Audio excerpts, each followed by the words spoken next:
आमदार सतेज पाटील यांचा वाढदिवस विविध उपक्रमांनी साजरा करण्यात आला। सतेज काव्य मंचच्या वतीनं मागील 7 वर्षांपासून वाढदिवसानिमित्त काव्य संमेलनाचं आयोजन करण्यात येत आहे। यंदाचं हे 8वं संमेलन राजर्षी शाहू स्मारक भवनमध्ये आयोजित करण्यात आलं होतं। याला महाराष्ट्र आणि कर्नाटक राज्यातून 151 कवी उपस्थित होते।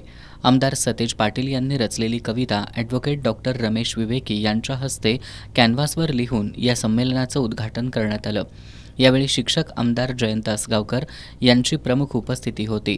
आमदार पाटील यांनी स्वतः रचलेली कविता सादर करून उपस्थितांची मनं जिंकली।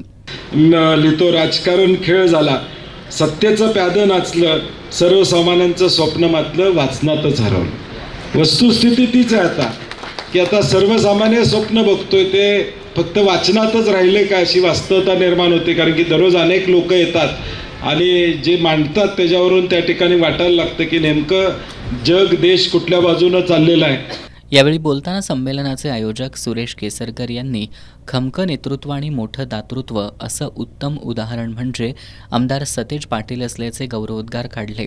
ॲडव्होकेट कृष्णा पाटील लिखित कोर्टाच्या पायरीवरून या ग्रंथाचं प्रकाशन आमदार सतेज पाटील यांच्या हस्ते करण्यात आलं। त्यानंतर डॉक्टर रमेश विवेकी यांना महामानव डॉक्टर बाबासाहेब आंबेडकर राष्ट्रीय विचार प्रेरणा जीवन गौरव पुरस्कार प्रदान करण्यात आला। यावेळी बोलताना संमेलनाचे अध्यक्ष डॉक्टर सतीश कुमार पाटील यांनी शब्द हे समाज घडवू शकतात, तसं बिघडवू सुद्धा शकतात, हे भान ठेवून समाजाच्या उन्नतीसाठी लेखकांनी आणि कवींनी लेखणी चालवावी असं आवाहन केलं। आमदार सतेज पाटील यांनी आपल्या भाषणात शब्दाला जात धर्म नसतो, त्याच्या पलीकडे जाऊन समाज परिवर्तन घडवण्याची ताकद त्यामध्ये असते असं सांगितलं।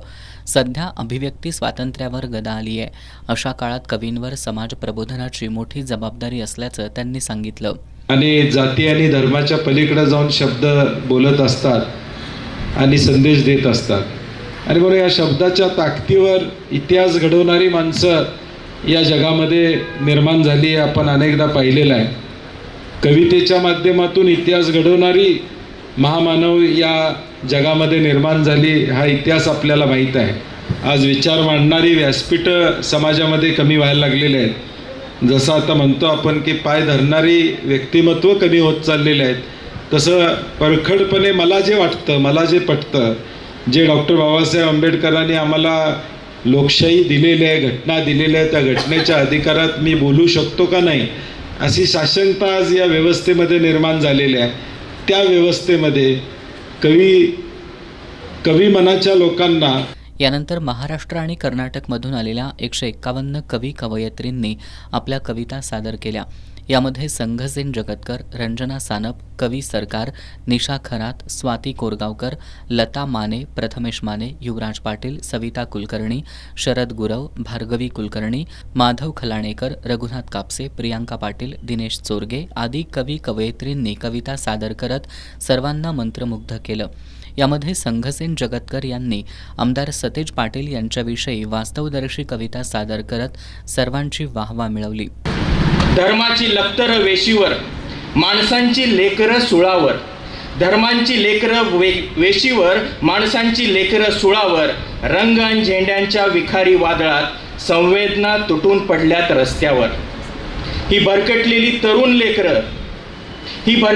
तरुण लेकरं जाणीवेनं गळ्याशी धरून जगवायला सतेज आपण हवे आहात।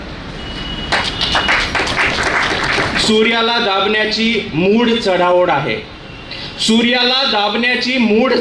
आहे, अहिंसेच्या दमनाची त्यांना भारी खोड आहे।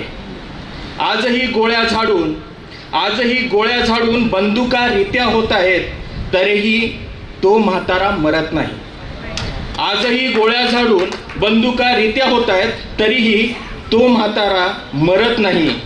ती अहिंसा परमोधर्माची ज्योत पुन्हा पुन्हा पेटून सौहार्द जागवायला सतेज आपण हवे आहात।